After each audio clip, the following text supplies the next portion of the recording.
தேசிய ஜனநாயக கூட்டணியின் வேலூர் மக்களவை தொகுதி வேட்பாளரான பாஜகவின் ஏசி சண்முகம் தன்னை தேர்தலில் வெற்றி பெறச் செய்தால் மந்திரியாக பொறுப்பேற்று தங்கள் ஒவ்வொருவரின் வீட்டிற்கும் விலை உயர்ந்த பரிசு பொருளுடன் திரும்பி வருவதாக கூறி வாக்கு சேகரித்தார்.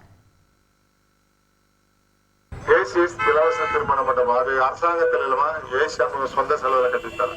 மண்டபத்துக்கு உள்ள போய் வெளியே வந்த 2 லட்சம் ரூபாய் 6 தொகுதிக்கு எம்பி ஆபீஸ் திறக்கப்படும். 24 மணி நேரமும் நம்ம ஆளுங்க என்னுடைய உதவியாளர்கள் இருப்பாங்க. எந்த ஆபரேஷன் வேணும்னாலும் இலவசமா பண்ணி தரோம். வருஷத்துக்கு 750 பேரை இன்ஜினியரிங் சீட்டு இலவசமா தரோம். என்ன நீங்க எம்பியா அனுப்புங்க, மந்திரியா நான் திரும்பி வரேன். உங்களுக்கு நல்ல ஒரு அழகான உங்க வீட்டுக்கு உபயோகப்படுற மாதிரி ஒரு நல்ல விலை உயர்ந்த பரிசோட வந்து நன்றி சொல்ல வரமா. நன்றி. செய்திகளை உடனுக்குடன் தெரிந்து கொள்ள உடனே சப்ஸ்கிரைப் பண்ணுங்க.